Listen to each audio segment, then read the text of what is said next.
Right now we have the coach for the Los Angeles Lakers, Ali, coming off a 50-win season in his rookie campaign. Coach, welcome. JJ Redick, thank you so much for being here. Always appreciate your time. I'm excited to be with you guys, and I'm excited for this media day because it just, for me personally, it feels a little bit different than last year's media day. You know what's so funny, Coach? You kind of lead me to my first thing. We were thinking about it. We heard you last Thursday when you and Rob had that press conference, and you talked about the slowing down after the season, getting a chance to breathe and decompress and kind of take in a self-assessment, as you will, for about 4 to 5 weeks. What did you learn about yourself? And what are your takeaways? I think for me, it all goes back to just having a growth mindset and trying to be better. There was a lot of things that I thought I did really well my first year of coaching, and then there were some things that I knew I needed to improve on. And so taking the time to just journal, talk with my performance coach, get feedback from my players, get feedback from my coaches, get feedback from some of my mentors, and then spend the rest of the summer kind of using all of that to prepare for this season. When it comes to the expectations that you have laid out for the team from top to bottom, starting with your two superstars and the next step of growth for the two of them, what does that vision look like? Yeah, I mean, if LeBron's still growing in year 23, that'd be great for us. No, I think having a full preseason together,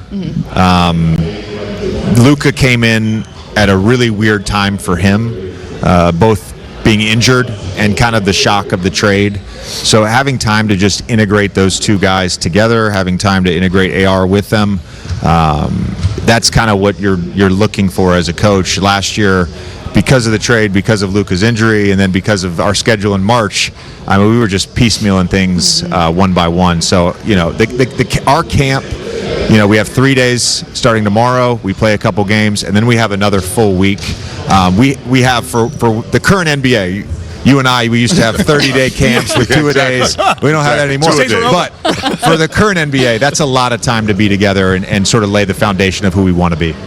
You talk about the passing of the torch, Michael to Kobe, Kobe to LeBron. Now you got LeBron possibly to Luka on the same team. That's got to be a big advantage, having those guys side by side. Luka learning from LeBron. Talk about that. Well, I think it's an incredible opportunity for both of them. Luka makes LeBron's job easier at the later stages of his career, and then Luka gets to learn from LeBron. And I thought the two of them were terrific last year. We really got into it sort of mid-March, just in terms of building our dialogue and our trust with all those guys, including AR.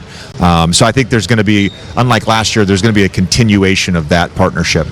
JJ, when you did the self-assessment, I know I'm going back to that because it kind of just hit me when you were talking. Were you able to separate kind of the regular season where the Lakers were a top 5 team, third in the West, you get to 50 wins from the series? I know it was a disappointing first-round series.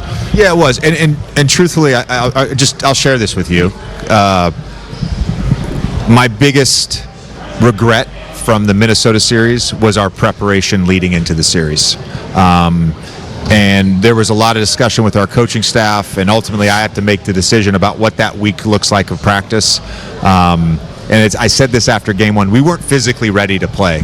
And some of that was because of our March schedule, some of that was because of some injuries, but I've got to do a better job going into a series of making sure they're physically ready to play.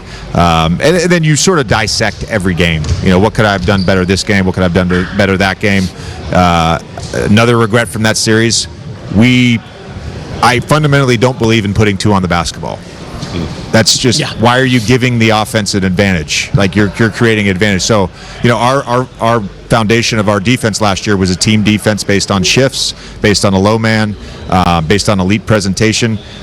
Game 5, we started small and we blitzed Anthony Edwards, and they killed us in the first half on the offensive glass. And I eventually took that off, but I didn't put my team in a great spot because I made that decision to start Game 5. How long did you spend reflecting?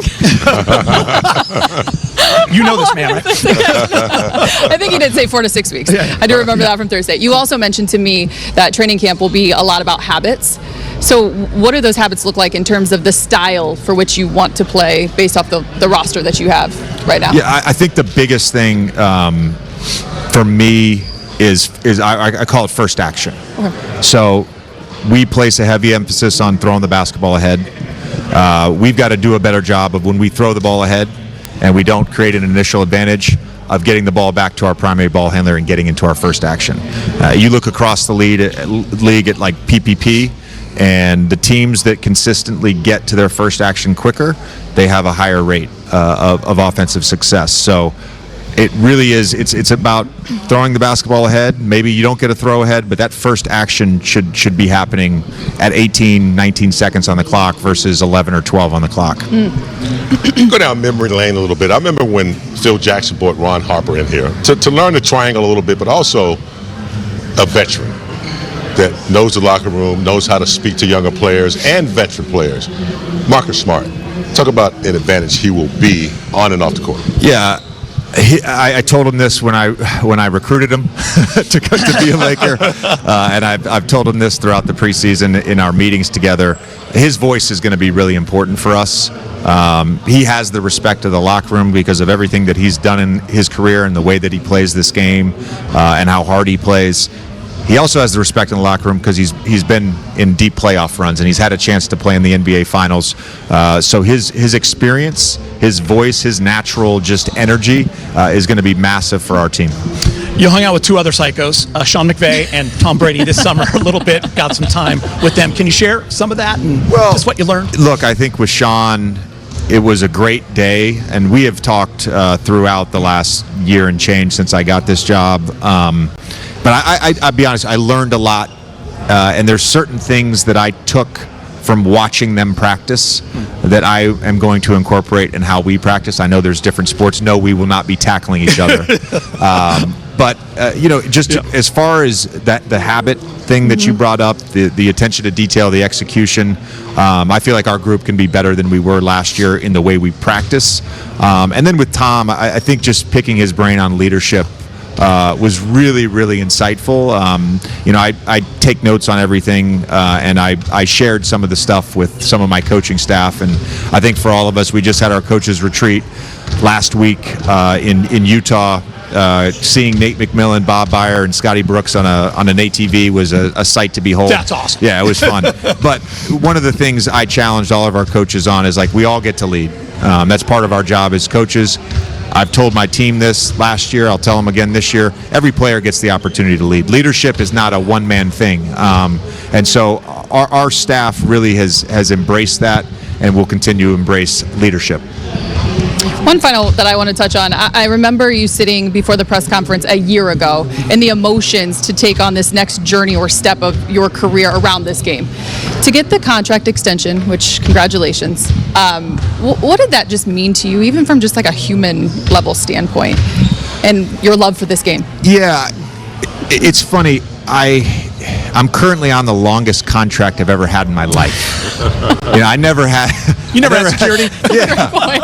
I think as a player, I only signed 1 4-year guaranteed contract. So, to have a 4-year guaranteed contract as a coach and then get an extension after the first year, you have a level of just security, which is important. But I also, it goes back to the interview process, the first few days on the job with Rob and with Jeannie. We had talked about a partnership between the coaching, front office, ownership, and the only way for the Lakers to achieve the level of sustained success that they've had in the past, to have that now in today's NBA, it's got to require a partnership. So their belief in me to continue to participate in that partnership was huge. Before we let you go, you know what's really important? Youth basketball. How are the teams doing? That's really Knox, it's golf and youth basketball. Is really what we're getting Knox at and today. Kai had their first travel games this past weekend. Kai was first. He had 19 points, 7 steals. Okay. He hit 3 threes in a row in the second half. Got a heat check off. Missed it a little left, but I appreciated the heat check.